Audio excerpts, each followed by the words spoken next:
Kailangan ko na ang pera kahapon, ang sigaw ng aking anak na si Rico, habang iniabot sa akin ng utang na 300,000 piso ng kanyang asawa na si Nena, na para bang isang simpleng bayarin lamang. Huwag mo akong biguin, nanay, dagdag niya ng may pagmamaliit. Ngumiti lamang ako habang nagsisilbi ng mas maraming kape, habang siya ay abala sa pagbabasa ng mga mensahe sa kanyang cellphone. Pagkalipas ng 6 na oras, walang laman ang aking account. Nang bumalik sila kinagabihan upang hanapin ang pera, nakita nilang walang laman ang bahay at isang sobre lamang ang nasa mesa. Nang buksan nila ito, namutla sila. Ngunit bago tayo magpatuloy, siguraduhin na kayo ay nakasubscribe na sa channel at mag-iwan ng komento kung saan ninyo pinapanood ang video na ito. Gusto naming malaman kung hanggang saan umaabot ang aming mga kwento. Tumunog ang kampanilya bandang 7:30 ng umaga, isang karaniwang Martes. 3 sunod-sunod na katok na tila nagwawakas na ang mundo. Alam ko na kung sino iyon bago pa man buksan ang pinto. Ang aking anak na si Rico ay dumarating lamang ng walang paunang abiso kapag may kailangan.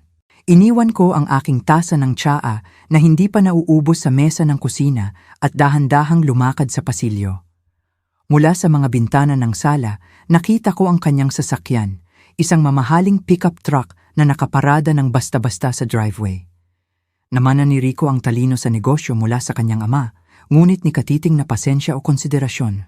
Nang buksan ko ang pinto, hawak na niya ang cellphone sa isang kamay at isang brown na sobre sa kabilang kamay. Ang kanyang mukha, na laging kamukha ng kanyang ama, ay matalim. "Nanay," sabi niya habang nilagpasan ako ng walang yakap, isang mabilis na halik lamang sa hangin. "Kailangan nating mag-usap." Dumiretso si Rico sa kusina na parang sa kanya pa rin ang bahay kahit na mahigit 15 taon na siyang lumipat. Umupo siya sa aking silya, inilapag ang sobre sa mesa at nagsimulang tingnan ang kanyang cellphone habang ako ay sumunod. "Isang kape sana." "Ayos na," bulong niya nang hindi man lang inaangat ang tingin mula sa screen. Nagsilbi ako ng kape ng automatiko. 10 taon bilang isang biyuda at nagsisilbi pa rin ako sa mga lalaki sa aking buhay na parang iyon lang ang aking tungkulin. Habang inilalagay ko ang tasa sa harap niya, napansin ko kung gaano katigas ang kanyang mga kamay. Ang kanyang mga buko ay namumuti habang nagtatype siya. "Si Nena, maayos ba siya? Ang mga bata?" Tanong ko, na tumutukoy sa aking manugang at sa aking mga apo na halos hindi ko na nakikita. "Maayos naman sila," malabong sagot ni Rico. Sa wakas ay ibinulsa niya ang cellphone at sumipsip ng kape. "Diretso na ako sa punto, nanay. May problema ako." Umupo ako sa kabilang panig ng mesa. Sa orasan sa dingding, dahan-dahang lumilipas ang mga minuto. Si Nena ay napasok sa isang komplikadong sitwasyon. Patuloy niya habang itinutulak ang sobre sa akin. Gumawa siya ng ilang pamumuhunan na hindi nagtagumpay. Maingat kong binuksan ang sobre. Sa loob ay may mga bank statement, abiso sa paniningil ng utang, at isang dokumento na tila isang kontrata ng pautang na may halagang naka-highlight sa pula 300,000 piso. Bumilis ang tibok ng aking puso. Ito ay halos lahat ng pera ng aking pensyon kasama ang natira mula sa pagbebenta ng apartment sa sentro ng Monterrey matapos yumao si Eduardo. "Rico," nagsimula ako na pakiramdam ko ay tuyo ang aking lalamunan. Ito ay halos lahat ng mayroon ako. Sumipsip pa siya ng kape, ang kanyang malamig na mga mata ay sa wakas tumingin sa akin. "Nanay, hindi naman sa kailangan mo ang perang yan. Nakatira ka ng mag-isa sa bahay na nabayaran na. Minimal lang ang iyong mga gastos at sa ngalan ng Diyos, 68 taong gulang ka na. Para saan mo pa iniipon?" Ang kanyang mga salita ay tumama sa akin na parang sampal. Ang bahay, ang tanging ari-arian na may halaga na natitira sa akin at sa kanya pa rin nakapangalan. Desisyon ni Eduardo noon upang maiwasan ang problema sa mana. "Hindi ganoon kasimple," sagot ko. "May mga gamot ako, may mga konsultasyon." Dahan-dahang kinatok ni Rico ang mesa na nagambala sa akin. "Maling investment si Nena, okay. Nagtiwala siya sa maling tao. Kung hindi natin ito mababayaran bago bukas," bumuntong hininga siya. "Magiging magulo ang mga bagay-bagay. Hindi sila mga bangkero, nanay. Mapanganib silang tao." "Anong klaseng mapanganib na tao?" tanong ko. Halos mawala ang aking boses. Hindi mo kailangang malaman ang mga detalye, sabi niya nang may inip. Magtiwala ka lang sa akin. Pautang ito, di ba? Ibabalik ko ito sa iyo sa sandaling maayos ko ang pananalapi ng kumpanya. Tiningnan ko ang sobre, ang mukha ng aking anak, ang pinto patungo sa likod bahay kung saan siya naglalaro dati. Ngayon ay parang isang estranghero ang nakaupo sa aking kusina. Humiram ka na sa akin dati, Rico. Hindi ko na nakita ang perang iyon. Tumigas ang kanyang mukha. Seryoso ito, nanay. Hindi ito oras para sa drama. Tumayo siya at naglakad-lakad sa kusina na parang hayop na nakakulong. Ako ang nag-iisa mong anak, ang iyong pamilya. Palagi mong sinasabi na gagawin mo ang lahat para sa akin. Nandoon ang manipulasyon na alam ko rin, ang parehong ginamit ni Eduardo, ang parehong pinayagan ko sa buong buhay ko. Kailangan kong mag-isip, sabi ko ng mahina. Walang oras para mag-isip. Tinaasan ni Rico ang kanyang boses. Kailangan ko ang perang iyan sa aking account bago matapos ang araw. Huli na bukas. Tumigil siya sa likod ng aking silya. Inilagay ang kanyang mga kamay sa aking mga balikat. Ramdam ko ang bigat ng mga ito na parang kadena. Nanay, sabi niya na pinahina ang kanyang boses. Alam mong hindi ko hihingin ito kung hindi ito mahalaga. Ito ay para sa kaligtasan ni Nena ng ating pamilya. Pamilya, ang salitang palaging gumagana sa akin na parang isang magic spell na nagpapaluhod sa akin, sumusuko, nagpapakasakit. Sige, sa wakas ay sumagot ako. Ililipat ko sa'yo. Halos mahawakan ang ginhawa sa mukha ni Rico. Ngumiti siya sa unang pagkakataon mula nang dumating siya.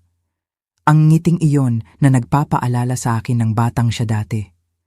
Salamat, nanay. Alam kong maaasahan kita. Tiningnan niya ang orasan. May meeting ako ngayon pero babalik ako mamaya para maghapunan at ayusin ito. Okay? Tumango ako, hindi makapagsalita. Kinuha ni Rico ang folder, binigyan ako ng mabilis na halik sa noo at dumiretso sa pinto. Huwag mo akong biguin, nanay, dagdag niya bago lumabas, na parang ako ang anak at siya ang ama. Malakas na sumara ang pinto at naiwan akong mag-isa sa kusina na may kalahating inuming tasa ng kape at ang katiyakan na nakagawa lamang ako ng isang kakilakilabot na pagkakamali. Mula sa bintana, nakita ko ang kanyang sasakyan na umalis ng mabilis. Nagkakalat ng graba sa hardin na inalagaan ko ng buong pagmamahal.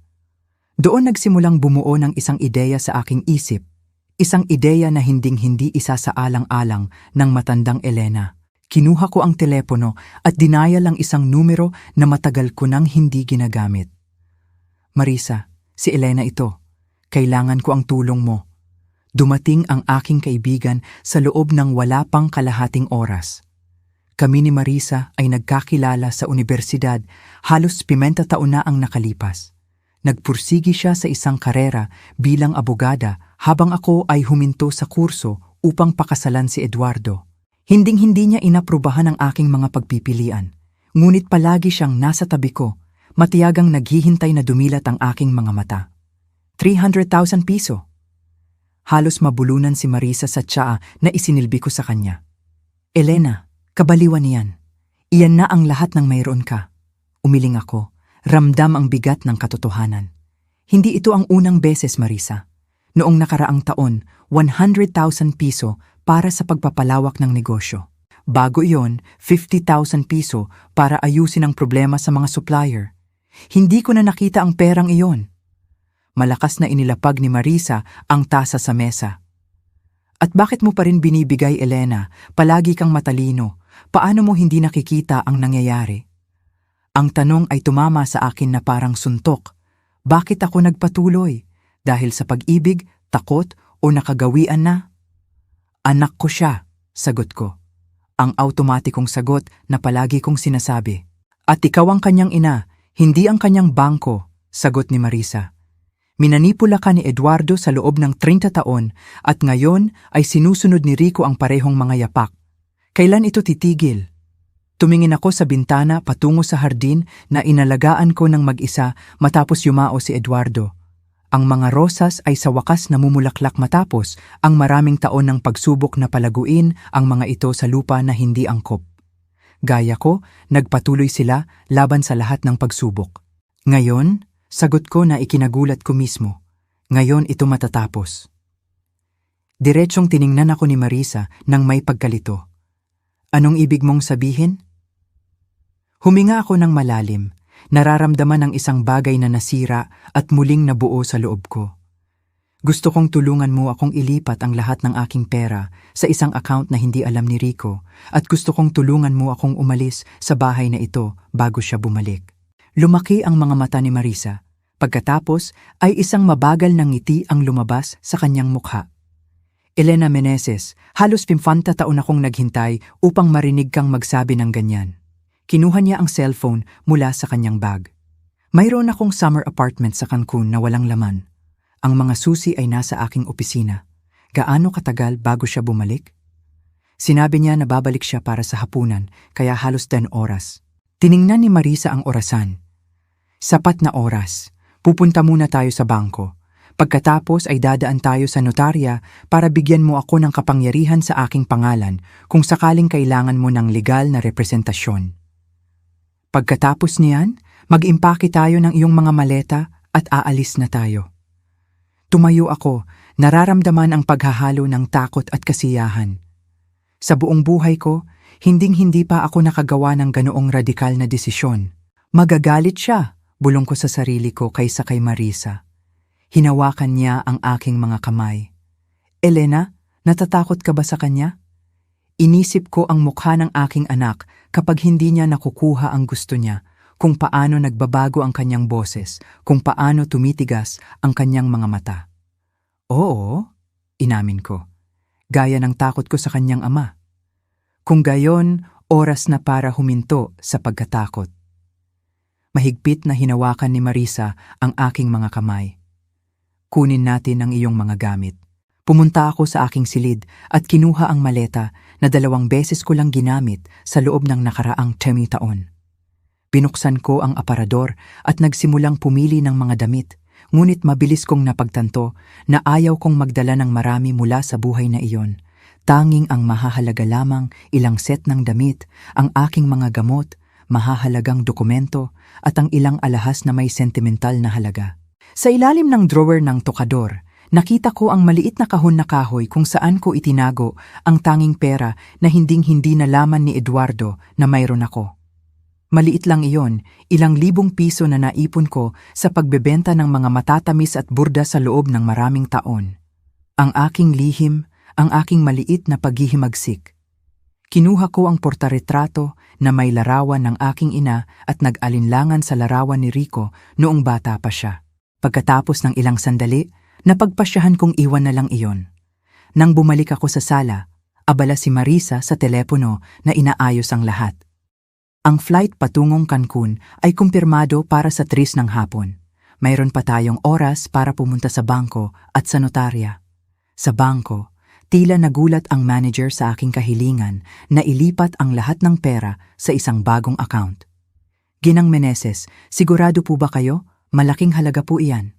Oo, sigurado ako, sagot ko habang pinipirmahan ang mga dokumento. At kailangan ko na ang transaksyong ito ay hindi lumabas sa mga bank statement na ipinadala sa aking tirahan. Habang naghihintay kami na maproseso ang paglilipat, tiningnan ako ni Marisa ng may pagtataka. Ano ang iiwan mo kay Rico? Ano mang paliwanag? Nag-isip ako sandali. Isang tala na pagpasyahan ko at isang aral na dapat matagal ko nang natutunan. Nang bumalik kami sa bahay, maingat akong sumulat sa isang papel na inilagay ko sa mesa ng kusina. Ako ang nagbibigo. Ang paghihiganti ay isang putahe na inihahain ng malamig. Habang lumalabas ako sa pinto kasama ang aking maleta, tiningnan ko ang bahay na naging kulungan ko sa loob ng maraming taon. Sa hardin, ang mga rosas ay sumasayaw sa hangin, malaya at matibay, gaya ng magiging ako simula sa araw na iyon. Sa taxi patungo sa airport, hinawakan ni Marisa ang aking kamay. Maayos ka ba? Tumingin ako sa bintana, nakikita ang syudad na mabilis na lumilipas, dala ang mga dekada ng kanyang misyon.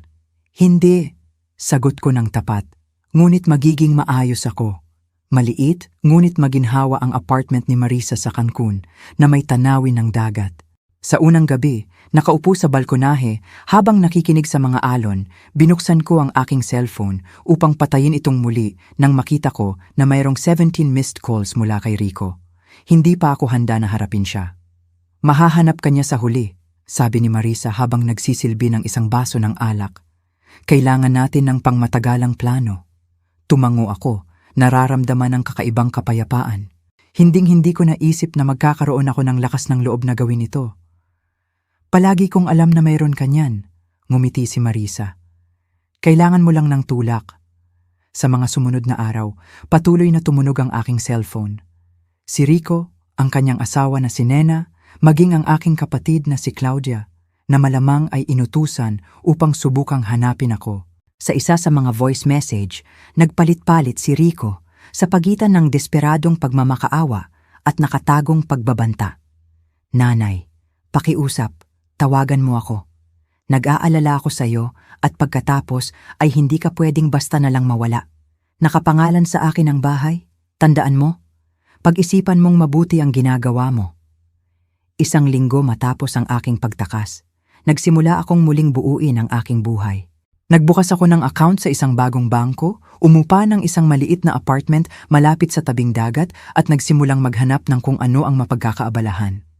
Sa edad na 68, hinding-hindi pa ako nakapagtrabaho ng totoo, ngunit natuklasan ko na ang aking mga matatamis at burda ay may merkado sa mga lokal na fair ng sining.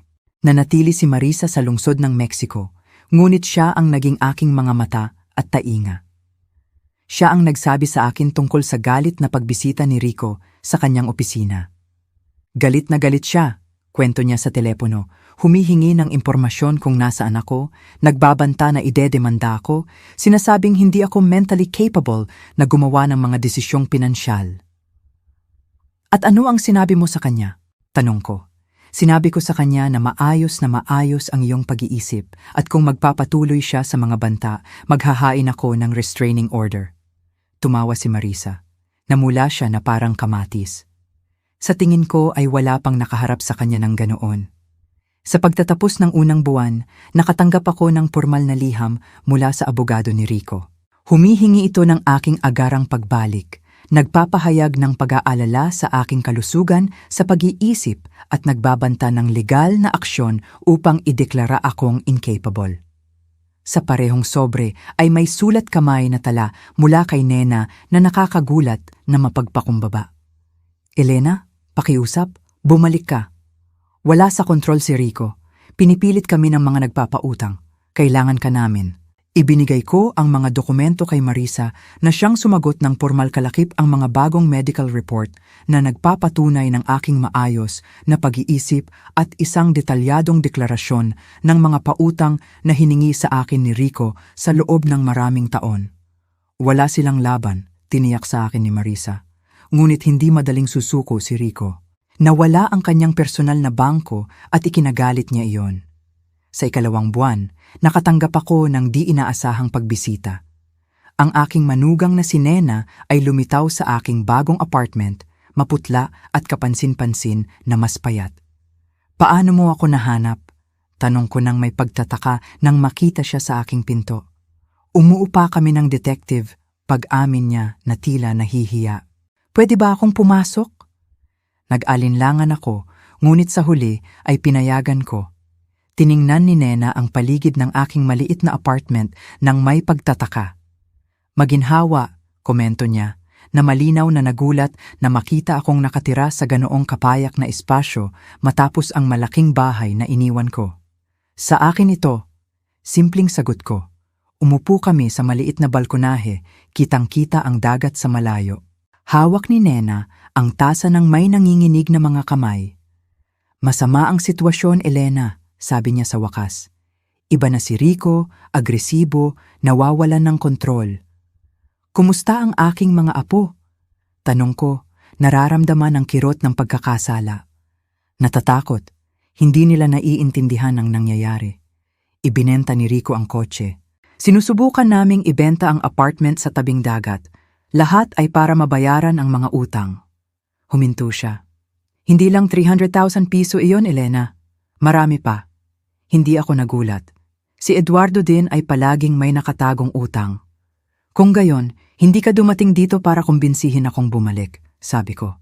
Dumating ka para humingi ng mas maraming pera. Ibinaba ni Nena ang kanyang mga mata. Mas komplikado kaysa doon. Ang mga taong may utang kami ay hindi pasyente. Sinabi sa kanila ni Rico na may pera ka. Naramdaman ko ang lamig na bumalot sa aking likod. Ginamit niya ako bilang garantiya. Hindi sumagot si Nena, ngunit ang kanyang katahimikan ay sapat ng kumpirmasyon. Kailangan mong umalis sa bahay na yon, Nena, sabi ko habang hinahawakan ang kanyang mga kamay. Dalhin mo ang mga bata at pumunta ka sa bahay ng iyong mga magulang. Hindi ganoon kasimple, bulong ni Rico. Kinokontrol niya ang lahat, ang aming mga account, ang aming mga dokumento. Nawala ang kanyang boses. Hindi ko alam kung paano ako umalis. Sa parehong paraan na hindi mo alam. Ang kanyang mga salita ay lubos na nakaantig sa akin. Totoo iyon. Sa loob ng mga dekada, hindi ko alam kung paano umalis, kung paano putulin ang cycle, hanggang sa wakas ay nakakita ako ng lakas ng loob. Matutulungan kita, alok ko, hindi sa pera, kundi sa pag-alis. Tiningnan ako ni Nena nang may paghahalo ng pag-asa at takot. Mahahanap niya kami gaya ng pagkakahanap niya sa iyo. Kung gayon, magiging handa tayo kapag nangyari iyon, sagot ko ng may kumpiyansa na hinding-hindi ko pa naramdaman noon. Ngunit kailangan muna nating ilabas kayo ng mga bata sa bahay na iyon. Matapos umalis si Nena na may plano na nabuo at ang aking bagong numero ng telepono ay maingat na nakatago sa kanyang bota, umupo ako sa balkonahe na nakamasid sa paglubog ng araw. Ang orange na horizon ay tila simbolo ng aking sariling pagbabago. Mula sa dilim patungo sa liwanag, tumunog ang aking telepono. Si Marisa iyon. Nahanap ka ni Nena, di ba? Tanong niya ng diretsahan. Paano mo nalaman? Muling lumitaw si Rico sa aking opisina. Sa pagkakataong ito kasama ang isa sa kanyang mga nagpapautang. Isang nakakatakot na lalaki na may mga peklat sa mukha. Gumawa sila ng nakatagong pagbabanta, gustong malaman kung nasaan ako. Naramdaman ko na parang bumagsak ang aking tiyan. Ano ang sinabi mo sa kanila? Sinabi ko na kung may mangyari sa iyo, sa akin, o sa sino mang konektado sa kasong ito, sisiguraduhin kong gugugulin nila ang natitirang bahagi ng kanilang buhay sa likod ng rehas. Huminto si Marisa. Elena, nagiging delikado ito. Desperado na si Rico. Alam ko, sagot ko, habang pinapanood ang huling sinag ng araw na mawala sa horizon. At ang mga desperadong tao ay gumagawa ng desperadong bagay. Kinabukasan ng umaga, nagising ako sa paulit-ulit na katok sa pinto. Sa loob ng isang nakakatakot na sandali, naisip ko na nahanap na ako ni Rico, ngunit nang tumingin ako sa silipan, nakita ko ang isang hindi kilalang babae. Ginang Elena Meneses, tanong niya nang bahagya kong buksan ang pinto, habang nakakabit pa rin ang safety chain. Oo, ako ito.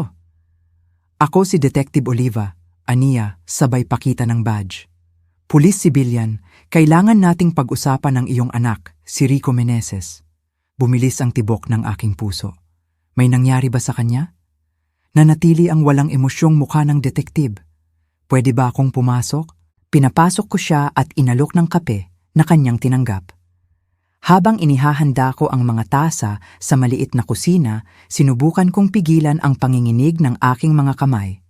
Ginang Meneses, nagsimula ang detektive habang umuupo sa sofa.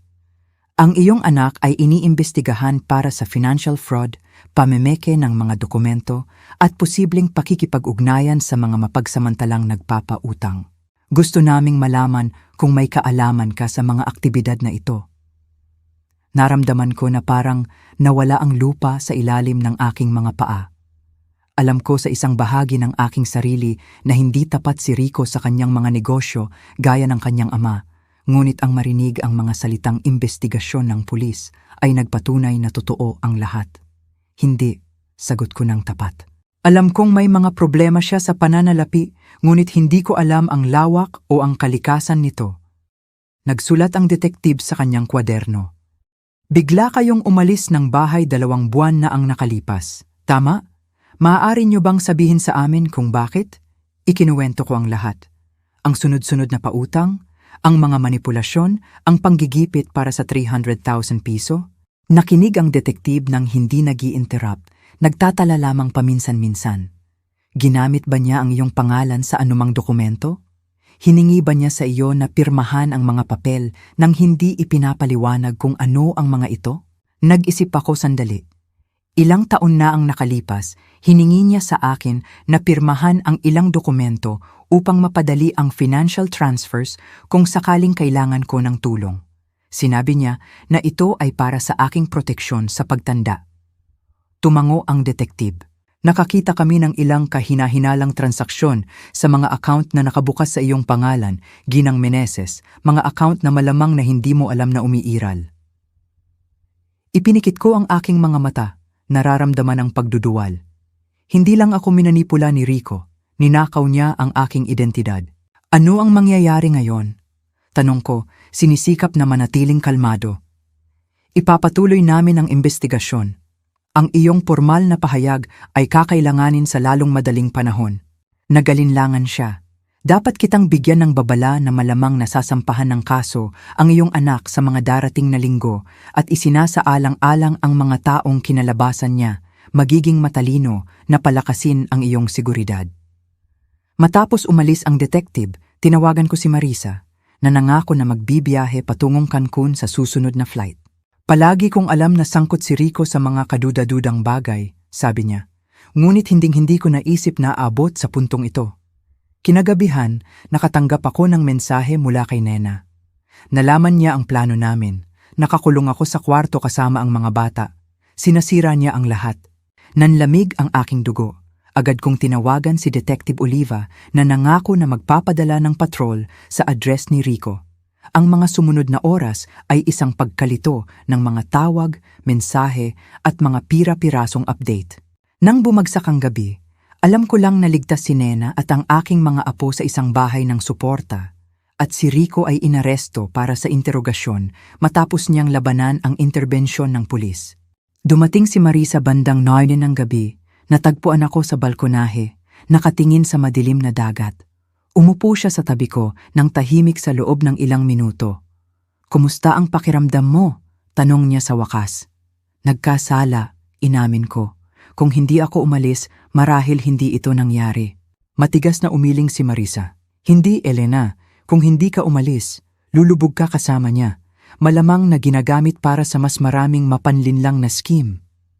Hinawakan niya ang aking kamay. "Ginawa mo ang tanging bagay na kaya mong gawin. Iniligtas mo ang iyong sarili. At sa paggawa nito, marahil ay iniligtas mo rin si Nena at ang iyong mga apo."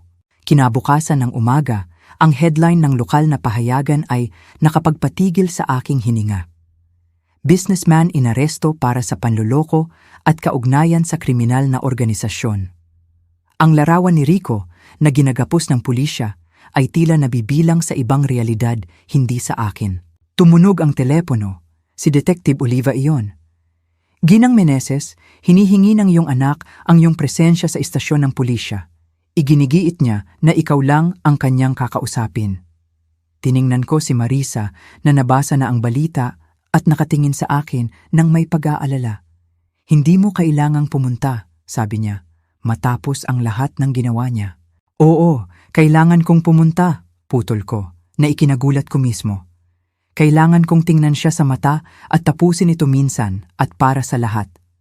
Malamig at impersonal ang istasyon ng pulisya na may fluorescent lights na nagbibigay diin sa bawat kulubot sa aking pagod na mukha.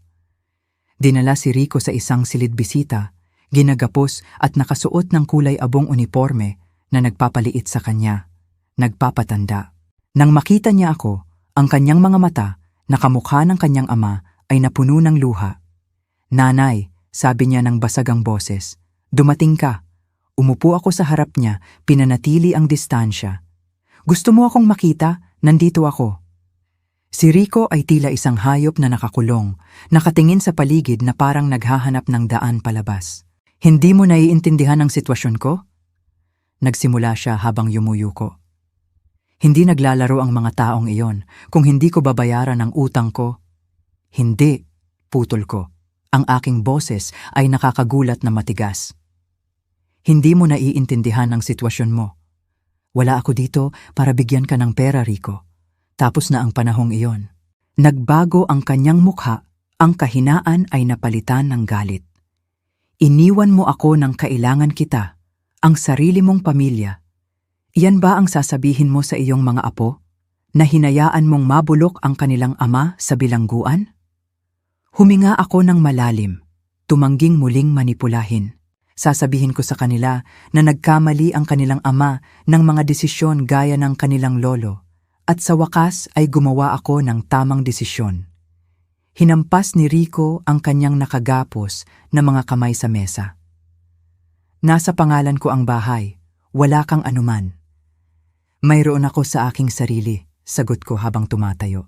Isang bagay na halos ganap kong nawala dahil sa mga lalaki na tulad mo at ng iyong ama. Lumakad ako patungo sa pinto. Pagkatapos ay huminto ako at lumingon. Ligtas si Nena at ang mga bata. Magkakaroon sila ng pagkakataong magsimulang muli, malayo sa iyo. Huminto ako, at ako rin.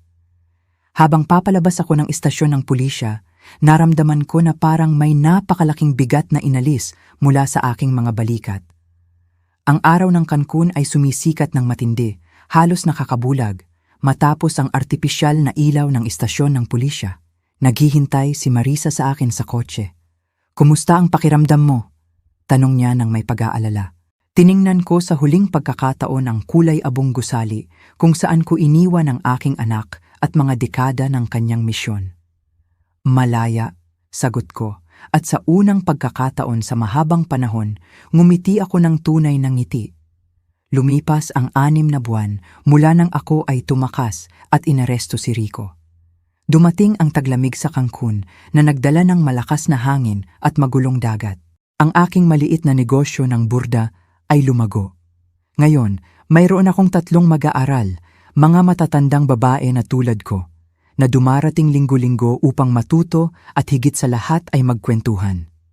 Si Nena at ang aking mga apo, si Lucas na 8 taong gulang at si Mariana na 4 taong gulang, ay lumipat sa isang bayan sa loob ng Jalisco, malapit sa kanilang pamilya.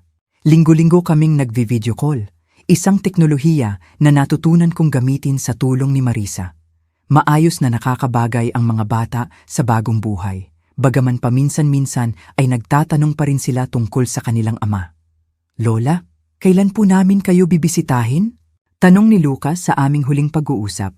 "Sa bakasyon sa Hulyo, pangako ko, magtatayo tayo ng mga sandcastle at maghahanap ng mga kabibe sa dalampasigan." Lumabas ang larawan ni Nena sa screen, mahiyain ang ngumingiti. Tila mas malusog na siya ngayon, na may mas punong pisngi at mas kalmadong tingin. "Inaanyayahan mo ba talaga kami, Elena?" "Oo naman. Maliit lang ang apartment ko, pero magkakasya tayo. Masaya na makarinig ng tawanan ng mga bata dito." Matapos ang tawag, nanatili ako sa balkonahe, pinapanood ang nagagalit na mga alon na humahampas sa dalampasigan. Nakatakda ang paglilitis ni Rico sa susunod na buwan. Malala ang mga akusasyon, fraud, pamemeke, paggamit ng mga pekeng dokumento, pagkakaugnay sa kriminal na organisasyon. Tinaya ni Marisa ang sentensya na hindi bababa sa 10 taon. Sumang-ayon ako na tumistigo, hindi para sa paghihiganti, kundi para sa hustisya, para sa akin, para kay Nena, at para sa lahat ng nilinlang ni Rico sa loob ng maraming taon. Tumunog ang telepono, nagpakagising sa akin mula sa aking pag-iisip. Isang numero na hindi ko nakilala. Elena Meneses, isang boses ng lalaki, hindi pamilyar. "Oo, sino po ito?" "Ito po si Rodrigo Mendez, abogado ng iyong anak." Naramdaman ko ang paghihigpit sa aking dibdib. Sa mga nakaraang buwan, ilang beses nang nagpalit ng abogado si Rico. Bawat isa ay nangangako ng legal na milagro na hinding-hindi natutupad. "Ano po ang maitutulong ko sa inyo?" Gusto sanang magmungkahi ni Rico ng isang kasunduan. Mayroon siyang impormasyon tungkol sa mas malalaking operasyon na maaaring interesahan ng public prosecutor para sa pagbawas ng sentensya, ngunit kailangan niya ang iyong tulong. Huminga ako ng malalim, iniisip na kung saan patungo iyon. Anong klaseng tulong pinansyal, natural, upang punduhan ang mga bayarin ng espesyal na legal team. 200,000 piso. Halos matawa ako. Nakakagulat ang kanyang tapang. Ginoong Mendez, wala na akong ganoong halaga. At kahit mayroon pa, hindi ko ito gagamitin sa ganoong paraan. Yinang Elena. Tumigas ang kanyang tono. Ang iyong anak ay nahaharap sa mahigit 20 taon sa bilangguan. Bilang ina, putol ko. Ginawa ko na ang lahat ng aking makakaya sa loob ng mga dekada. Ngayon, kailangan ng harapin ni Rico ang bunga ng kanyang mga aksyon. Nagkaroon ng mahabang katahimikan sa kabilang linya. Sinabi niya na ganoon ang iyong isasagot. Humingi siya na sabihin ko sa iyo na mayroon pa rin siyang kopya ng mga dokumento na iyong pinirmahan. Mga dokumento na maaaring magsangkot sa iyo sa ilan sa kanyang mga scheme. Sumakit ang aking tiyan, ngunit pinanatili ko ang aking boses na matigas. Sabihin mo sa aking anak na ang pangungutong ay isa pang krimen na idadagdag sa kanyang listahan at handa akong harapin ang anumang akusasyon kung ibig sabihin nito ay tuluyang masisira ang siklo na ito. Ibaba ko ang telepono nang nanginginig ang aking mga kamay. Agad kong tinawagan si Marisa at ipinaalam ang tungkol sa pag-uusap. Nagmamayabang lang siya, tiniyak niya sa akin. Anumang dokumento na maaaring pinirmahan mo, naipaliwanag na namin sa pulisya na ito ay sa ilalim ng manipulasyon. Bukod pa rito, naipagtibay na ng investigasyon ang pattern ng kanyang pag-uugali. Gayunpaman, mahirap ang gabing iyon. Hindi ako nakatulog, iniisip ang bawat papel na pinirmahan ko sa loob ng mga taon sa kahilingan ni Rico o ni Eduardo. Gaano karaming kontrata, gaano karaming kapangyarihan, gaano karaming dokumento na halos hindi ko nabasa. Nagtitiwala na ang aking asawa o ang aking anak ay may pinakamainam na interes para sa akin.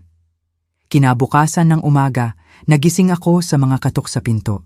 Si Detective Oliva muli, kasama ang isa pang pulis. Ginang Meneses, kailangan naming samahan ka sa istasyon ng pulisya. May bagong development sa kaso ng iyong anak. Sa daan, ipinaliwanag ng detective. Sinubukan ni Rico na suhulan ang isang guwardiya upang ibigay sa kanya ang isang contraband cellphone sa kanyang selda. Ang guwardiya, bahagi ng isang internal na operasyon, ay na-record ang lahat.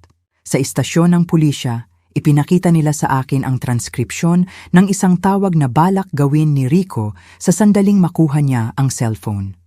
Ito ay para sa isa sa mga taong may utang siya, nag-aalok ng aking address sa Cancun bilang garantiya na babayaran niya ang kanyang mga utang.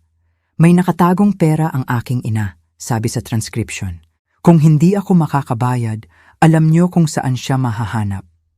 Binasa ko ang mga salita na nakaramdam ng lamig na tila nagmula sa loob ng aking mga buto. Ang sarili kong anak ay handang ilagay sa panganib ang aking buhay para iligtas ang kanyang sarili. Ginang Meneses, mahinahong sabi ng detective. Isinasaalang-alang ang mga bagong ebidensya na ito, nag-aalok kami ng pansamantalang proteksyon ng pulisya at mariing iminumungkahi namin na isaalang-alang mo ang pagpapalit ng tirahan. Muli, umuwi ako na sinasamahan ng isang pulis. Naroon na si Marisa, matapos maipaalam ng detective. Niyakap niya ako sa pagpasok ko pa lang. Naghahanap na ako ng bagong lugar para sa iyo, isang saradong kondominium na may seguridad. Tiningnan ko ang paligid ng aking maliit na apartment sa mga halaman na inalagaan ko ng buong pagmamahal. Ang mga makukulay na kurtina na tinahi ko, ang tanawin ng dagat na nagdudulot sa akin ng kapayapaan tuwing umaga. Hindi, sabi ko na ikinagulat ko mismo, hindi na ako tatakas muli. Hindi ko hahayaan na patuloy na kontrolin ni Rico ang aking buhay kahit pamula sa likod ng rehas. Tiningnan ako ni Marisa nang may paghahalo ng pag-aalala at paghanga. Elena, mapanganib ang mga lalaking iyon. Alam ko, at gagawin ko ang lahat ng kinakailangang pag-iingat. Ngunit ito ang aking tahanan ngayon, ang una na talagang pinili ko para sa aking sarili.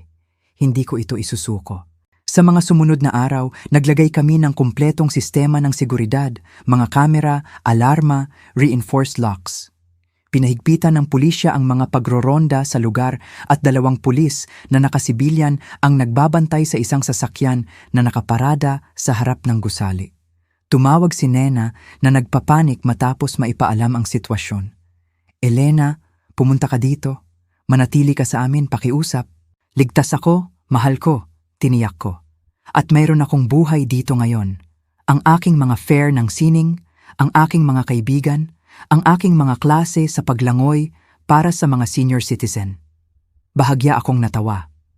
Sa edad na 68, sa wakas ay natuklasan ko kung sino ako kapag hindi ako nag-aalaga ng mga walang utang na loob na lalaki.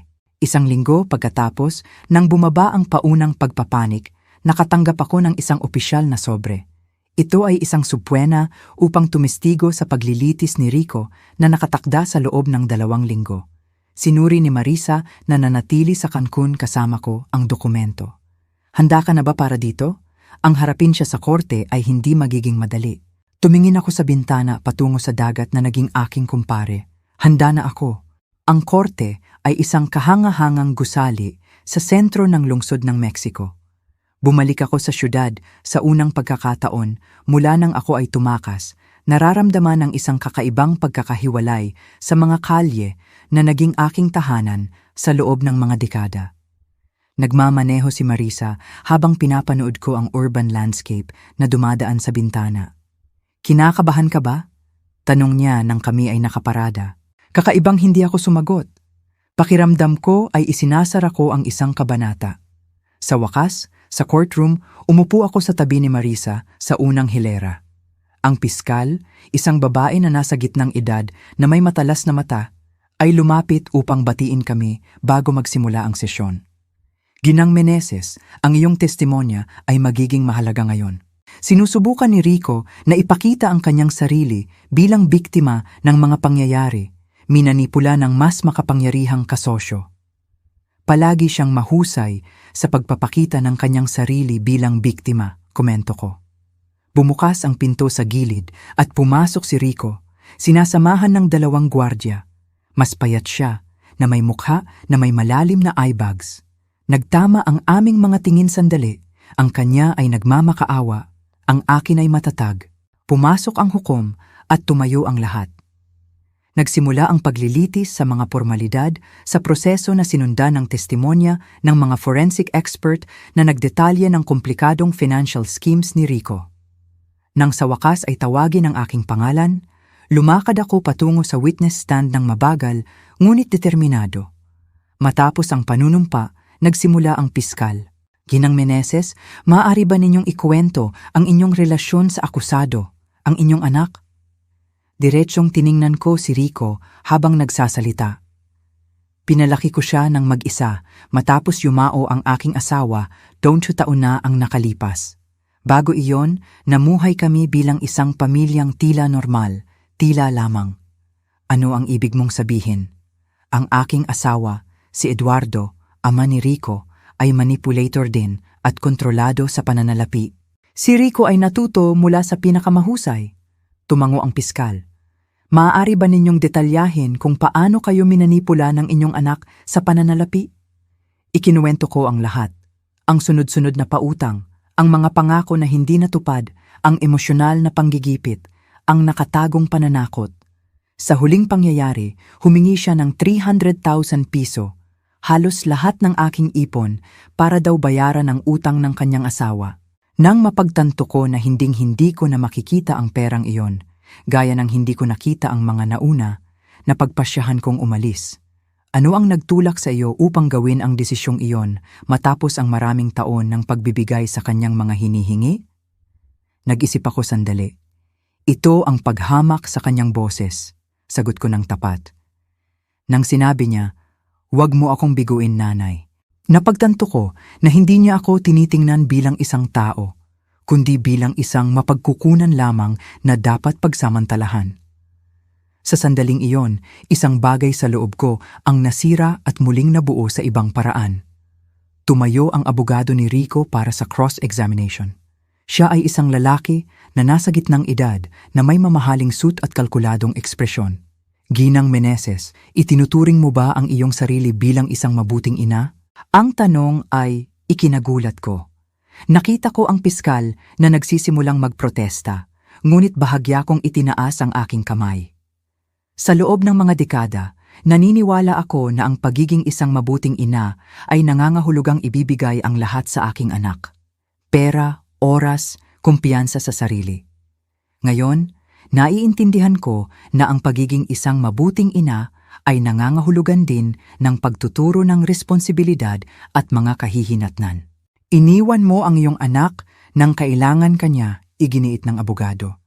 Hindi, Ginoo. Huminto ako sa pagpapahintulot sa mga nakakasirang pag-uugali. May malaking pagkakaiba doon. At paano ang mga pagbabanta na sinasabing ginawa ng iyong anak laban sa iyo?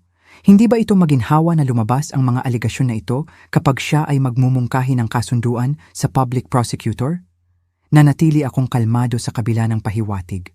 Ang mga recording ay nagsasalita para sa kanilang sarili at hindi ko nakikitang maginhawa na ang sarili kong anak ay nag-alok ng aking address sa mga kriminal bilang garantiya para sa kanyang mga utang. Nakakalungkot ito. Nang sa wakas ay pinayagan akong umalis sa stand, bumalik ako sa aking pwesto, nararamdaman ang panginginig ng aking mga binti. Mahigpit na hinawakan ni Marisa ang aking kamay ng tahimik. Nagpatuloy ang paglilitis sa iba pang mga testimonya, mga empleyado ni Rico, mga biktima ng kanyang panloloko, maging si Nena na naglarawan ng mga taon ng kasinungalingan at manipulasyon. Sa buong panahon, pinanood ko si Rico na lalong nagiging balisa, galit na bumubulong sa kanyang abogado. Sa pagtatapos ng araw, nang ipahayag ng hukom ang pagpapahinga hanggang kinabukasan ng umaga, tiningnan ako ni Rico sa huling pagkakataon bago siya dinala. Wala nang pagmamakaawa sa kanyang mga mata, tanging isang malamig na galit na nagpatindig sa aking balahibo. Sa hotel kinagabihan, hindi ako makatulog. Ang ekspresyon ni Rico ay bumabalot sa akin. Ito ang parehong ekspresyon ni Eduardo kapag hindi niya nakukuha ang gusto niya. Isang halo ng galit at kalkulasyon na parang nagpaplano siya ng kanyang susunod na hakbang. Kinabukasan ng umaga, bumalik kami sa korte upang pakinggan ang mga huling argumento. Nagpresenta ang piskal ng isang matibay na kaso na nagdedetalye ng mga taon ng pandaraya at manipulasyon. Sinubukan ng abogado ni Rico na ilarawan siya bilang isang negosyanteng nahihirapan na nagkamali, ngunit hindi sinadyang gumawa ng krimen. Nang umatras ang hukom upang mag-deliberate, kami ni Marisa ay nagkape sa isang kalapit na cafe. Wala sa isip kong hinahalo ang aking kape nang mapansin ko ang isang lalaki na nakaupo sa ilang mesa, ang layo na nakatingin sa amin. Nang magtama ang aming mga tingin, mabilis siyang nag-iwas ng tingin. Marisa, bulong ko, nakatingin sa atin ang lalaking iyon. Lihim siyang tumingin. Reporter siguro. Nakakuha ng atensyon ng media ang kaso, ngunit may kakaiba sa kilos ng lalaki, sa paraan ng kanyang pag-iwas sa eye contact, habang malinaw na minomonitor kami na nakabahala sa akin. Bumalik tayo sa korte, suhestyon ko. Sa paglabas, napansin kong tumayo din ang lalaki. Sa pagbalik, pinanatili niya ang distansya, ngunit patuloy pa rin niya kaming sinusundan. Sa korte, binanggit ko ang insidente sa isa sa mga pulis na nangako na magiging alerto. Muling nagpatuloy ang sesyon nang bumalik ang hukom upang ipahayag ang kanyang desisyon. Sa kaso ng Estado laban kay Rico Eduardo Meneses, ang korte na ito ay nagpapasya na siya ay nagkasala sa lahat ng akusasyon. Isang alon ng ginhawa ang bumalot sa akin na agad na sinundan ng matinding kalungkutan. Ang aking anak, ang batang minsang binuhat ko sa aking mga braso, ay opisyal na ngayong isang convicted criminal. Ipinagpatuloy ng hukom ang pagdetalye ng sentensya. 12 taon sa bilangguan na may posibilidad ng progression pagkatapos ng 4 na taon, bukod pa sa mga multa at restitution sa mga biktima. Nanatiling walang emosyon si Rico sa pagbasa ng sentensya. Nang lumapit ang mga gwardya upang dalhin siya, lumingon siya sa akin. Hindi pa tapos ito, sabi niya ng sapat na malakas para marinig ko. Pagsisisihan mo ito. Habang papalabas kami ng korte, napansin ko muling ang parehong lalaki na nakatingin mula sa malayo. Sa pagkakataong ito, direkta ko siyang itinuro sa pulis na kasama namin. Napansin iyon ng lalaki at mabilis na nawala sa gitna ng maraming tao. Kailangan nating bumalik sa Cancun ngayong araw, sabi ko kay Marisa habang naglalakad kami patungo sa kotse. Hindi ako nakakaramdam ng ligtas dito. Sa sumunod na linggo, matapos ang paglilitis, sinubukan kong ipagpatuloy ang aking routine sa Cancun. Nabawasan ang proteksyon ng pulisya sa regular na pagroronda dahil ang mga banta ni Rico ay tila hindi na masyadong kapani-paniwala ngayon na siya ay nahatulan at nasa ilalim ng patuloy na pagbabantay. Isang hapon, habang pabalik ako mula sa fair kung saan ko ipinagbibili ang aking mga burda, napansin ko ang isang hindi kilalang sasakyan na nakaparada malapit sa aking gusali. Isang bagay sa sasakyan ang nag-alerto sa akin. Marahil ang katotohanan na masyadong madilim ang mga bintana o na ito ay estratehikong nakapwesto na may tanaw sa pasukan ng gusali. Sa halip na pumasok sa gusali, lumampas ako at tinawagan si Detective Oliva. Maaaring wala lang ito, inamin niya. Ngunit walang mawawala kung i-verify. Manatili ka sa isang pampublikong lugar habang nagpapadala kami ng tao. Pumasok ako sa isang kalapit na cafe at naghintay, nakatingin sa labas ng bintana. 20 minuto pagkatapos, isang patrol car ang lumapit sa kahina-hinalang sasakyan. Mabilis na lumabas ang dalawang lalaki at sinubukan tumakas, ngunit naharang sila ng mga pulis. Tumunog ang aking telepono, si Detective iyon. Ginang Meneses, nahuli namin ang dalawang individual na may criminal record. May dala silang hindi rehistradong armas at ang iyong address ay nakasulat sa isang papel. Naramdaman ko ang lamig na bumalot sa aking likod. Mga kasosyo ni Rico, malamang, iniimbestigahan namin sila ngayon. Mayroon po ba kayong ligtas na lugar na matutuluyan sa loob ng ilang araw? Agad kong tinawagan si Marisa. Mabilis at matatag ang kanyang sagot. Pupuntahan kita sa loob ng isang oras. Pupunta tayo sa aking beach house sa Playa del Carmen. Walang nakakaalam tungkol doon. Bumalik ako sa aking apartment na sinasamahan ng mga pulis upang kunin ang ilang mahahalagang gamit.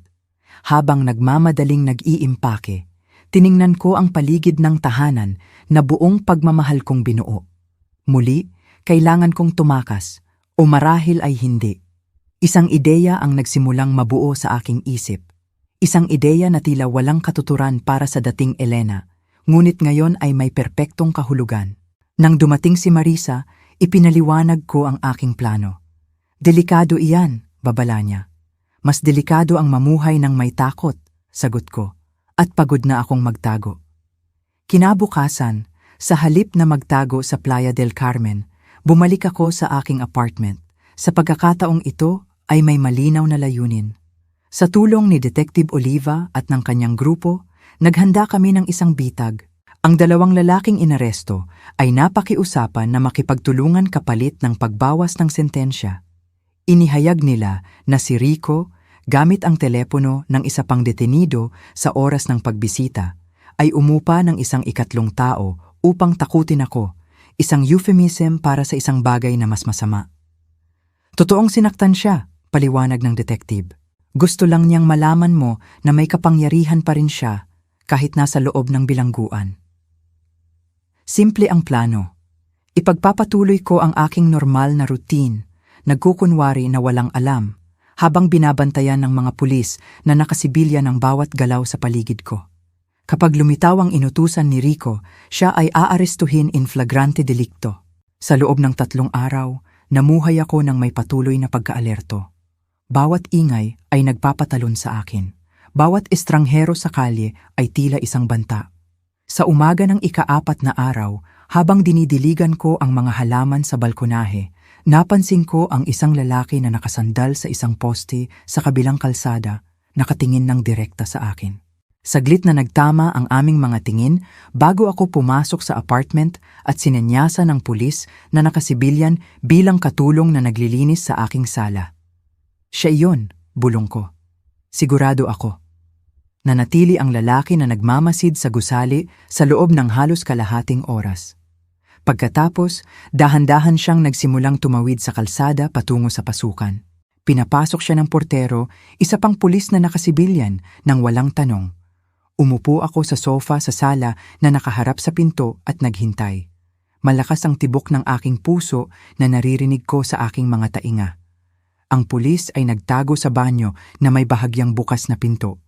Tumunog ang kampanilya. Huminga ako ng malalim at naglakad upang buksan ito. Ginang Elena Meneses? Tanong ng lalaki, isang individual na ordinaryo ang hitsura na madaling makalampas nang hindi napapansin sa isang pulutong. Oo, mayroon akong ipinabibigay mula sa iyong anak. Bago pa man siya makakilos, 3 pulis ang lumabas mula sa iba't ibang punto ng pasilyo, mabilis siyang ginapos. Hindi lumaban ang lalaki na tila halos nabunutan ng tinik na nahuli siya. Nang gabing iyon, binisita ako ni Detective Oliva upang ipaalam na umamin ang lalaki sa lahat. Nangako si Rico na magbabayad ng 20,000 piso upang takutin niya ang walang utang na loob na ina na iniwan siya. At ano ang eksaktong ibig sabihin ng takutin? Tanong ko. Nag-alinlangan ang detective. Dapat siyang sirain ang ilang bagay sa iyong apartment, magbigay ng verbal threats at huminto siya, at mag-iwan ng nakikitang marka sa iyo. Walang nakamamatay, ngunit sapat upang hindi ka na kailanman makaramdam ng ligtas. Umupo ako, nararamdaman ang panginginig ng aking mga binti. Sapat na iyon para sa mga bagong akusasyon laban kay Rico. Oo, pagtatangka sa pag-atake, pag-upa ng mga ikatlong partido upang gumawa ng krimen, pagbabanta. Iyan ay malamang na mag-aalis ng anumang posibilidad ng paglaya sa mga darating na taon. 1 linggo pagkatapos, binisita ko si Rico sa bilangguan. Tila nagulat siya nang makita ako na parang hindi niya inaasahan na magkakaroon ako ng lakas ng loob na harapin siya muli. Nagpaalam ako, Rico, sabi ko nang umupo kami ng magkaharap na pinaghihiwalay ng salamin. Paalam, sumimangot siya. Oo, ang taong sinubukan mong takutin ay umamin sa lahat. Haharapin mo ang mga bagong akusasyon at marahil ay mananatili ka rito ng mas matagal kaysa sa inaakala mo. Huminto ako, ngunit hindi ako dumating dito para diyan. Dumating ako upang sabihin na nagpapatuloy ako sa aking buhay. Tumawa ng mapait si Rico. Anong buhay? 68 taong gulang ka na, nanay? Mag-isa ka? Malaya ako, pagwawasto ko. At natuklasan ko na hinding-hindi pa huli ang lahat upang magsimulang muli. Alam mo ba? Palagi kong tinukoy ang aking sarili bilang asawa ni Eduardo o ina ni Rico. Ngayon, natutuklasan ko kung sino si Elena. Tiningnan niya ako nang may halo ng paghamak at pagkalito. At sino si Elena? Ngumiti ako ng totoo. Isang babae na sa wakas ay natutong pahalagahan ang sarili. Isang babae na hindi na natatakot. Hinampas ni Rico ang salamin ng may pagkabigo. Akala mo tapos na, ngunit hindi pa tapos. Lalabas ako balang araw. Kapag dumating ang araw na iyon, kung dumating, magiging handa ako. Tumayo ako. Paalam, Rico. Habang papalabas ako ng presidyo, naramdaman ko ang isang gaan na hindi ko naramdaman sa loob ng mga dekada. Napakabughaw ng langit sa araw na iyon. Tila mas matamis ang hangin. Naghihintay si Marisa sa akin sa kotse. Kumusta ang pakiramdam mo? Tanong niya nang may pag-aalala. Malaya, sagot ko. Talagang malaya. 1 taon na ang lumipas mula nang ako ay tumakas. Dumating ang taglagas sa Cancun na nagpinta ng mga puno ng pula at orange. Ang aking maliit na negosyo ng burda ay lumago. Ngayon, mayroon akong 3 mag-aaral, mga matatandang babae na tulad ko na dumarating linggo-linggo upang matuto at higit sa lahat ay magkwentuhan. Si Nena at ang mga bata ay bumisita sa akin ng 2 beses. Pinuno ni Lucas at Mariana ang aking apartment ng kanilang tawanan at enerhiya. Nagtatayo ng mga sandcastle sa dalampasigan at nangongolekta ng mga kabibe na ngayon ay palamuti sa aking balkonahe.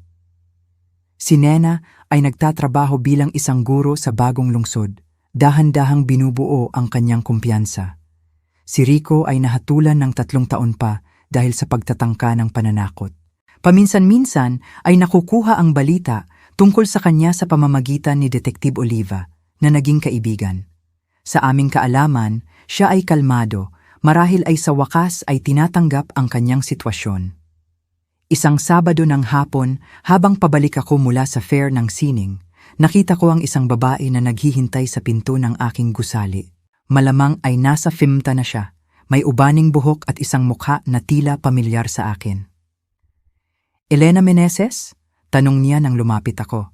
Oo, ako ito. Ang pangalan ko ay Christina, Christina Almeida. Nag-alinlangan siya. Ako ang naging asawa ni Eduardo bago ka. Nawalan ako ng salita. Bahagya lamang binanggit ni Eduardo ang isang dating kasal, sinasabing ang dating asawa ay hindi balanse at obses sa pera. Mga irony na ngayon ay naiintindihan ko na. Gusto mo bang pumasok? Alok ko sa wakas. Nakaupo sa aking maliit na sala na may 2 tasa ng tsaa sa pagitan namin, ipinaliwanag ni Christina ang dahilan ng kanyang pagbisita. Nakita ko ang balita tungkol kay Rico sa pahayagan, kung paano kanya minanipula sa pananalapi sa loob ng maraming taon. Huminga siya ng malalim. Ginawa rin sa akin ni Eduardo ang parehong bagay, at nang mabasa ko ang tungkol sayo, napagtanto ko na kailangan kitang hanapin upang isara ang isang cycle. Paano mo ako nahanap? Hindi mahirap. Kumalat ang iyong kwento sa mga support group para sa mga babaeng dumanas ng financial abuse.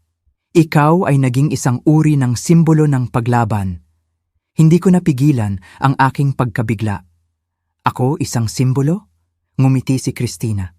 Isang babae na halos 70 taong gulang na iniwan ang lahat at nagsimulang muli, hinarap ang kanyang sariling anak sa korte. Oo, Elena, marami kang binigyan ng inspirasyon sa amin. Nag-usap kami sa loob ng ilang oras. Ikinuwento ni Christina kung paano siya inihiwalay ni Eduardo sa kanyang pamilya, kinokontrol ang bawat sentimo, at pinaniwalaan siyang hindi karapat-dapat na pamahalaan ang pera. Tulad ng sa wakas ay nagawa niyang makipagdiborsyo, iniwan siya nito na halos walang anuman bago ako pakasalan. Isang kwento na tila sumasalamin sa aking sariling buhay. Nang siya ay yumao, patuloy niya, nakaramdam ako ng kakaibang paghahalo ng ginhawa at galit. Ginhawa dahil hindi na niya kayang manipulahin ang sinuman. Galit dahil hinding-hindi nagkaroon ng hustisya. Hinding-hindi niya kailangang harapin ang kanyang ginawa. Lubos akong nakakaunawa, sabi ko. Sa mahabang panahon, sinisisi ko lamang si Rico sa kanyang mga gawa. Ngunit ngayon, nakikita ko na si Eduardo ang nagtanim ng mga binhing iyon. Ang aming anak ay sumunod lamang sa halimbawa na nakita niya sa bahay. Nagpapatuloy ang siklo, bulong ni Christina, maliban kung may sisira nito. Sa pagtatapos ng hapon, nagpalitan kami ng kontak ni Christina at nangako na manatiling konektado. Matapos siyang umalis, nanatili ako sa balkonahe, nakatingin sa paglubog ng araw at nagmumuni-muni sa aming pag-uusap. Si Eduardo at Rico, ama at anak, parehong wala na sa aking buhay. Ang isa ay dahil sa kamatayan, ang isa ay dahil sa bilangguan, parehong nag-iwan ng mga sugat na natutunan ko pa ring pagalingin. Nang gabing iyon, sumulat ako sa aking diary, isang ugali na kamakailan ko lamang nakuha. Mabilis na dumaloy ang mga salita. Ngayon, sa edad kong 69, napagtanto ko na ginugol ko ang karamihan ng aking buhay sa pagsubok na maging kung ano ang gusto ng iba na maging ako. Isang tapat na asawa, isang mapagpakasakit na ina, isang pribadong bangko, laging available, laging sumusuko, laging takot na hindi makalugod. Ngayon, sa wakas ay natututo na akong maging ako at natutuklasan na si Elena ay mas malakas, mas matapang, at mas may kakayahan kaysa sa naisip ko. Ang pera na hiningi sa akin ni Rico sa loob ng maraming taon, hindi ko na mababawi. Ang mga taon na ginugol ko sa isang nakakabalisang kasal kay Eduardo, hindi ko na maibabalik, ngunit ang oras na natitira sa akin, ito ay sa akin lamang upang mabuhay ayon sa aking pinili, nang walang takot, nang walang manipulasyon, nang walang pagsisisi. Kinabukasan, nakatanggap ako ng email mula kay Christina. Nakipag-usap siya sa iba pang mga babae na dumanas ng katulad na sitwasyon at nagmungkahi na bumuo ng isang support group. Agad akong sumang-ayon. Ang aming unang pagpupulong ay sa isang cafe malapit sa dalampasigan. Kami ay 5 babae, lahat ay may mga kwento ng financial at emosyonal na kontrol mula sa mga asawa, anak, kapatid. Ibinahagi namin ang aming mga karanasan, ang aming mga sakit, ang aming maliliit at malalaking tagumpay. Sa pagtatapos ng pagpupulong, si Marisa, na kasama ko, ay nagmungkahi. Dapat ninyong gawing formal ito, lumikha ng isang NGO o kung ano paman. Maraming mga babae doon na kailangan marinig ang mga kwentong ito, kailangan malaman na hinding-hindi pa huli ang lahat upang magsimulang muli. Mabilis na nabuo ang ideya. Sa loob ng ilang buwan, ang bagong simula ay opisyal na nakarehistro bilang isang non-profit na organisasyon na nakatuon sa pagsuporta sa mga babaeng biktima ng financial at emosyonal na pang-aabuso. Gamit ang aking mga kasanayan sa pagbuburda, nilikha ko ang aming simbolo, isang makulay na phoenix, muling nabuhay mula sa abo. Ang aming unang pampublikong kumperensya ay umakit ng mahigit 50 kababaihan. Kinabahan ako nang umakyat sa maliit na improvised stage, ngunit nang magsimula akong magsalita, lumakas ang aking boses. Ang pangalan ko ay Elena Meneses. Ako ay 69 taong gulang. Sa loob ng halos 7 dekada, pinayagan kong kontrolin ng iba ang aking buhay at ang aking pera. Una ang aking asawa, pagkatapos ang aking anak. Hanggang isang araw nang humingi ang aking anak ng 300,000 piso. Halos lahat ng mayroon ako. Isang bagay sa loob ko ang nasira at muling nabuo. Tiningnan ko ang mga nakikinig na mukha sa audience. Hinding-hindi pa huli ang lahat upang magsabi ng hindi. Hinding-hindi pa huli ang lahat upang magsimulang muli. At hinding-hindi pa huli ang lahat upang matuklasan kung sino ka talaga kapag hindi ka nabubuhay para sa pag-apruba ng ibang tao. Naging nakakabingi ang palakpakan. 2 taon matapos ang aking pagtakas, nakatanggap ako ng isang di inaasahang liham. Mula ito kay Rico na nakasulat sa isang sulat kamay na tila mas kalmado, mas hindi impulsive kaysa sa naaalala ko. Nanay, kakaiba ang isulat ang salitang iyan ngayon. Sa tingin ko ay nawala ang karapatan kong gamitin iyan. Sumusulat ako, hindi para humingi ng tawad. Alam kong hindi ako karapat-dapat, ngunit upang sabihin na ako ay sumasailalim sa therapy dito sa bilangguan. Pinakita sa akin ng therapist ang mga pattern na hindi ko nakikita noon. Kung paano ko inulit sa iyo ang eksaktong ginawa ni tatay. Kung paano ako natuto na tingnan ang mga tao bilang mapagkukunan, hindi bilang tao. Hindi ako humihingi ng tawad, kinikilala ko lamang ang katotohanan. At ang katotohanan ay tama ka sa pagpapaalis sa akin upang harapin ang bunga ng aking mga gawa. Alam kong malamang ay itatapon mo ang liham na ito. At hindi kita sinisisi. Gusto ko lang na malaman mo na sa kabila ng lahat, ipinagmamalaki ko kung ano ka na. Nakita ko ang iyong larawan sa pahayagan na nakikipag-usap sa mga babaeng iyon. Tila iba ka, mas malakas. Rico, ilang beses kong binasa ang liham na nararamdaman ang magkasalungat na emosyon. Pag-iingat dahil alam ko ng lubusan ang kakayahan ni Rico na manipulahin, kalungkutan sa kung ano ang maaaring nangyari at nakakagulat, isang sulyap ng pag-asa. Hindi ako agad sumagot. Sa halip, dinala ko ang liham sa aking susunod na sesyon ng therapy, isa pang malusog na ugali na nakuha ko sa aking bagong buhay. Ano ang gusto mong gawin? Tanong ng aking therapist matapos kong basahin ang liham sa kanya. Hindi ko alam. Ang isang bahagi ko ay gustong maniwala na nagbabago talaga siya. Ang isa pang bahagi ay nagpapaalala sa akin kung gaano karaming beses akong naloko noon at kung pareho bang tama ang mga bahagi at kung talagang sinusubukan niyang magbago, ngunit hindi pa rin ligtas para sa akin ang kumonekta muli. Nanatili sa akin ang mga salitang iyon sa mga sumunod na araw. Sa wakas, sumulat ako ng maikling sagot. Rico, natanggap ko ang iyong liham. Hindi ko masabi na nagtitiwala ako sa iyong mga salita. Ang tiwala, kapag nasira, ay mahirap ibalik. Ngunit kinikilala ko ang iyong pagsisikap na humingi ng tulong at magnilay sa iyong mga aksyon.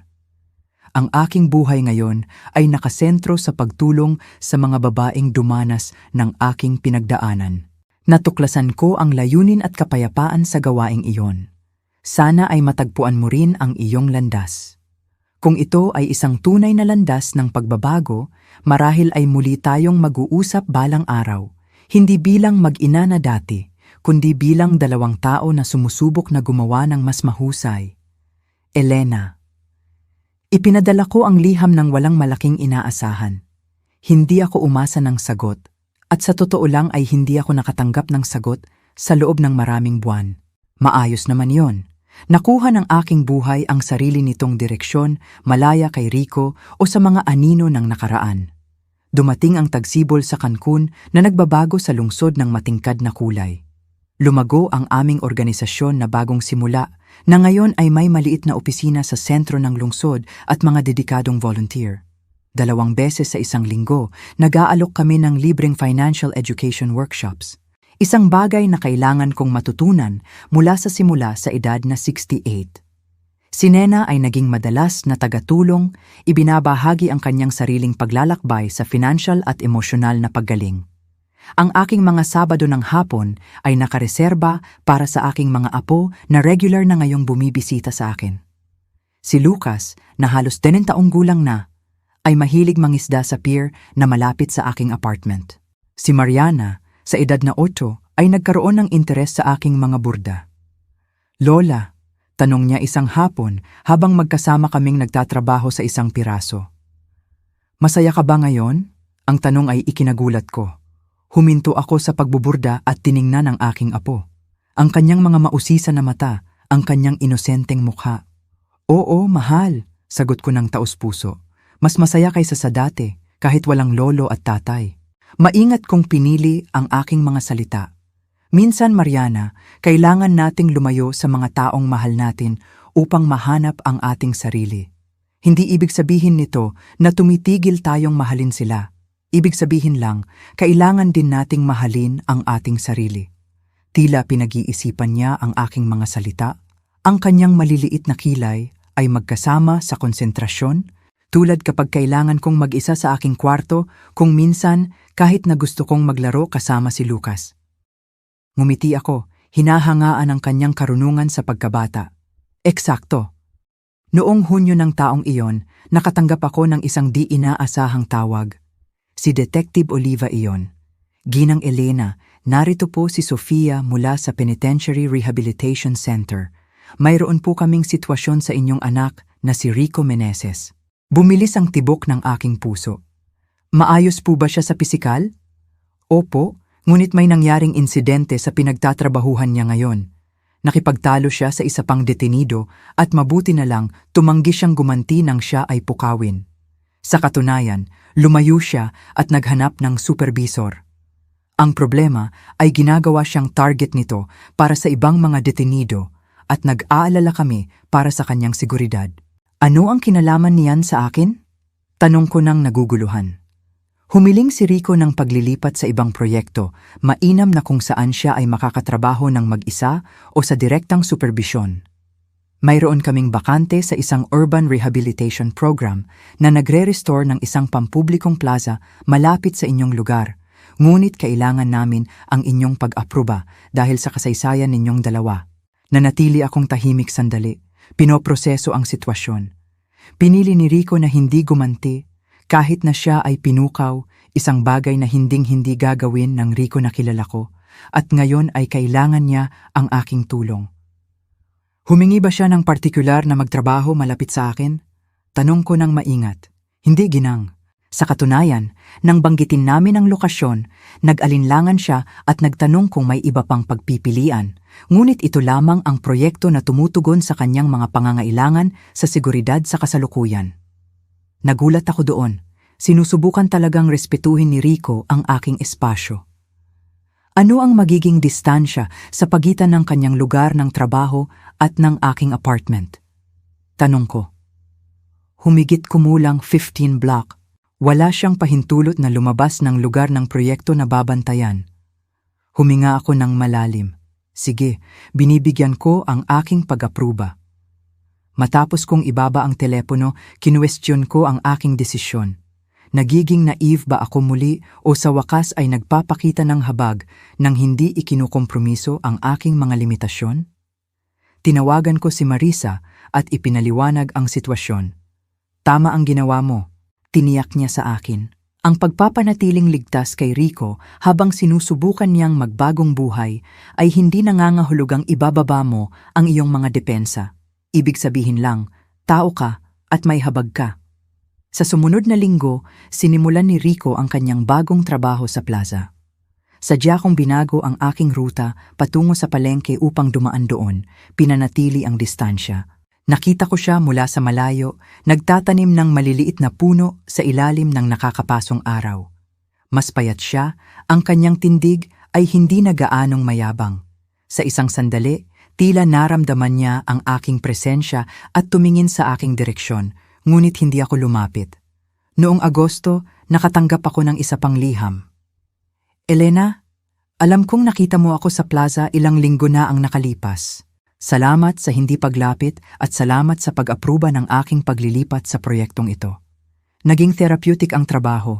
May isang bagay na lubos na kasiya siya sa pagbabago ng isang inabandonang espasyo sa isang maganda at kapakipakinabang para sa komunidad. Hindi ako humihingi ng tawad o pakikipagkasundo. Gusto ko lamang ipahayag ang pasasalamat para sa maliit na gawaing ito ng kabaitan na hindi ko nararapat. Rico. Ang liham ay iba sa mga nauna. Mas nakasentro, mas hindi manipulative. Napagpasyahan kong sumagot sa isang simbolikong kilos. Kinabukasan, nag-iwan ako ng maliit na kahon sa sentro ng komunidad na nagbabantay sa proyekto. Sa loob ay may mga dekalidad na kagamitan sa paghahalaman at isang libro tungkol sa urban landscaping nang walang tala, nang walang inaasahan. Lumipas ang mga linggo ng walang sagot at maayos lang iyon. Natutunan ko na ang malusog na relasyon ay hindi nangangailangan ng agarang o kalkuladong reciprocity. Noong Setyembre, ang aming organisasyon na bagong simula ay nagdaos ng isang mas malaking kaganapan, isang weekend workshop tungkol sa financial independence para sa mga kababaihan. Ako ang magiging pangunahing tagapagsalita. Ibinabahagi ang aking paglalakbay mula sa ganap na pagdepende hanggang sa financial autonomy. Sa umaga ng kaganapan, puno ang bulwagan ng halos 100 kababaihan. Umakyat ako sa entablado na nararamdaman ang pamilyar na paghahalo ng kaba at determinasyon. Magandang umaga, nagsimula ako. Ang pangalan ko ay Elena Meneses. Sa edad kong 70, natututo ako kung sino ako kapag hindi ako binibigyan ng kahulugan ng mga lalaki sa aking buhay. Mahina ang tawa ng audience, marami ang tumango bilang pagkilala. 3 taon na ang nakalipas, dumating ang aking anak sa aking pinto na humihingi ng 300,000 piso, halos lahat ng mayroon ako. Tulad ng maraming beses noon, umasa siya sa aking kawalan ng kakayahang magsabi ng hindi. At tulad ng alam ng marami sa inyo, ang mga pattern na iyon ay hindi nagsisimula sa wala. Ito ay pinagyaman sa loob ng mga dekada. Sa aking kaso, nagsimula ito sa aking asawa na kinokontrol ang bawat sentimo, bawat desisyon. Pinaniwalaan niya akong hindi kayang pamahalaan ang aking sariling buhay. Habang nagsasalita ako, napansin ko ang paggalaw sa likod ng bulwagan. Isang matangkad at payat na figura ang palihim na pumasok at nanatili sa pinto. Bumilis ang tibok ng aking puso nang makilala ko si Rico. Sa isang sandali, nawala ako sa aking sinasabi. Naramdaman ng audience ang aking pagkabigla. Ang ilan ay lumingon upang tingnan kung ano ang nakagambala sa akin. Huminga ako ng malalim at nagpatuloy. Ang pinakamahirap at pinakamalaking pagpapalaya sa aking buhay ay nang sa wakas ay nagsabi ako ng hindi. Nang umalis ako sa pinto na may isang maleta lamang at ang determinasyon na hindi na maging extension ng bank account ng ibang tao. Nagpatuloy ako sa pagsasalita ng 30 minuto pa, alam ang tahimik na presensya ni Rico sa likod ng bulwagan. Hindi siya sinubukang lumapit, nakinig lamang siya. Nang matapos ako, nakatanggap ako ng standing ovation. Lumapit ang mga babae upang ibahagi ang kanilang mga kwento, humingi ng payo, magpasalamat. Nanatili si Rico kung nasaan siya, matiyagang naghihintay na lumiliit ang pulutong. Sa wakas, nang halos walang laman na ang bulwagan, dahan-dahan siyang lumapit. Tila hindi siya sigurado, mahina sa paraan na hinding-hindi ko pa nakikita noon. "Kumusta?" simpleng sabi niya. "Kumusta?" sagot ko. "Makapangyarihan at masakit pakinggan ang iyong talumpati." Huminto siya. "Salamat sa mga kagamitan sa paghahalaman." Nanatili kami sa isang kakaibang katahimikan. 2 tao na minsan ay napakalapit, ngayon ay halos estranghero. "Paano mo nalaman ang tungkol sa event?" tanong ko sa wakas. Binanggit ni Nena sa isang liham, Humingi ako ng espesyal na pahintulot upang dumating para lang makinig. Tumango ako. Napansin kung paano niya nirerespeto ang mga limitasyon. Humihingi ng pahintulot sa halip na umangkin ng mga karapatan. Ayos ka lang ba? Tanong ko nang may tunay na pag-uusisa. Iba na ako. Sagot niya matapos ang isang sandali ng pagmumuni-muni. Natututo akong mamuhay sa mga kahihinatnan ng aking mga pagpipilian. Natututo akong umiral nang hindi manipulahin o kinokontrol. Tiningnan niya ako ng direkta. Mas mahirap kaysa sa akala ko. Karaniwan nga. Sumang-ayon ako. Tiningnan ni Rico ang orasan. Kailangan kong bumalik. 2 oras lang ang permiso ko. Nag-alinlangan siya. Pagkatapos ay idinagdag. Binago mo ang isang kakilakilabot na bagay sa isang makabuluhang bagay. Ako ay... Hinanap niya ang tamang salita. Ipinagmamalaki. Hindi ito ang tamang salita. Nagulat, inspired, marahil. Habang siya ay lumilingon upang umalis, narinig ko ang aking sarili na sinasabi, Rico. Huminto siya at lumingon sa akin. Gusto mo bang magkape anumang araw? Sa isang pampublikong lugar. Oo naman. Tunay ang pagkabigla sa kanyang mukha. Gusto ko sana. Hindi ako nangangako ng pakikipagkasundo, nilinaw ko. Isang pag-uusap lamang. Lubos kong naiintindihan. Tumango siya. Higit pa ito sa nararapat sa akin. 1 linggo pagkatapos, nagkita kami sa isang mataong cafe malapit sa plaza kung saan siya nagtatrabaho. Isang maingat na guwardya ng bilangguan ang nanatili sa ilang mesa, ang layo, bahagi ng mga kondisyon ng pansamantalang paglabas ni Rico. Nagsimula ang pag-uusap ng awkward, pareho kaming naglalayag sa isang bagong teritoryo. Hindi na kami mag-ina sa tradisyonal na kahulugan, kundi 2 matanda na sumusubok na makahanap ng bagong uri ng koneksyon. Kumusta ang iyong mga apo? Tanong niya matapos umorder ng kape. Mabuti, si Lucas ay nabibighani sa astronomy kamakailan. Si Mariana ay natututo ng tumugtog ng plauta. Bahagyang ngumiti si Rico. Palagi silang pinag-uusapan sa mga liham. Ipinadala sa akin ni Nena ang ilang bagong litrato. Sumipsip ako ng kape, nangangalap ng lakas ng loob para sa tanong na bumabagabag sa akin. Rico, anong nangyari? Kailan mo nagsimulang tingnan ang mga tao bilang mapagkukunan lamang na dapat pagsamantalahan? Tumingin siya sa bintana ng mahabang panahon, ang kanyang profile ay nagpapaalala sa akin ng lubos sa kanyang ama na naramdaman ko ang lamig. Sa tingin ko ay palagi ng ganoon, sagot niya sa wakas. Mula pa noong bata ako, nakita ko kung paano ka tratuhin ni tatay, kung paano niya nakukuha ang gusto niya. Tila epektibo. Huminto siya. Sa paaralan, sa unibersidad, sa negosyo, ang manipulasyon sa mga tao ay gumagana hanggang sa hindi na ito gumana. At ngayon? Tanong ko. Ngayon ay natututo ako na ang pagiging epektibo ay hindi lahat, na ang tunay na relasyon ay nangangailangan ng pagpapalitan, hindi pagsasamantala. Direkta niya akong tiningnan, na ang mga tao ay hindi paraan para sa isang layunin. Nag-usap kami ng halos 1 oras. Walang malalaking paghahayag o dramatikong pagkakasundo. 2 matanda lamang na tapat na nagbabahagi ng mga karanasan, marahil sa unang pagkakataon. Nang magpaalam kami, tanong ni Rico, maaari ba nating gawin ito muli balang araw? Marahil, sagot ko, 1 hakbang sa bawat pagkakataon. Kinabukasan ng umaga, habang naglalakad sa dalampasigan kasama si Marisa, pinag-isipan ko ang aming pagtatagpo. Sa tingin mo ay nagbago na talaga siya? Tanong ng aking kaibigan. Sa tingin ko ay sinusubukan niya, sagot ko ng tapat. At iyon ay higit pa sa ginawa ni Eduardo. At handa ka na bang magpatawad?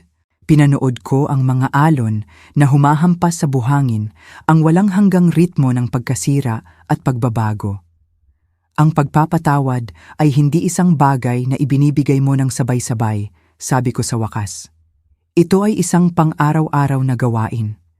Natututo akong patawarin siya at ang aking sarili sa pagpapahintulot ng matagal.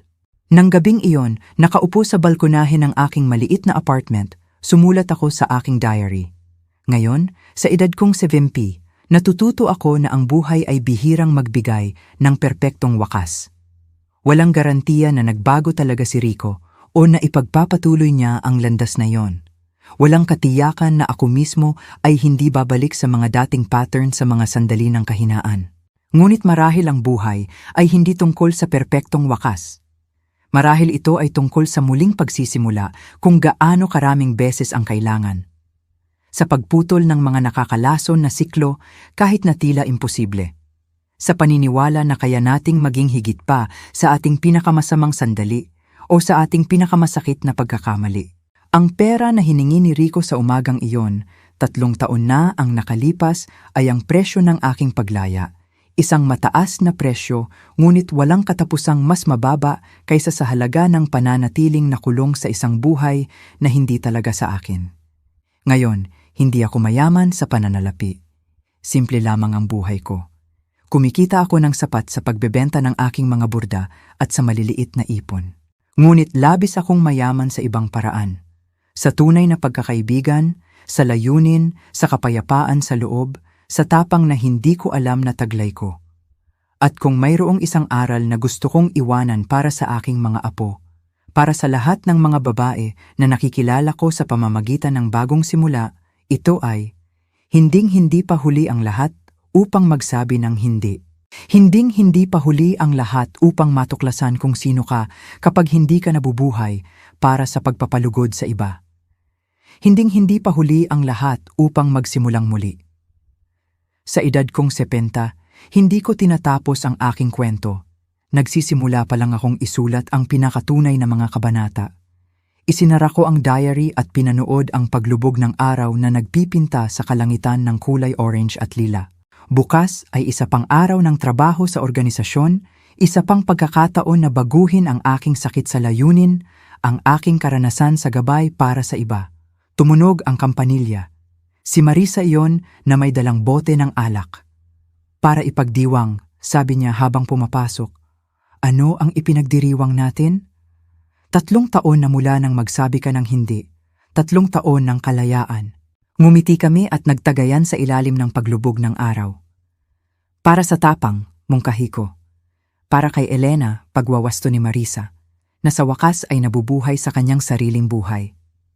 Ngayon, kung nagustuhan ninyo ang kwentong ito, mag-click sa subscribe at sabihin sa akin sa mga komento kung anong bahagi ang nagpabigla sa inyo. At huwag kalimutang maging miyembro para magkaroon ng access sa mga eksklusibong video na hindi ko inilalathala dito. Naghihintay ako doon.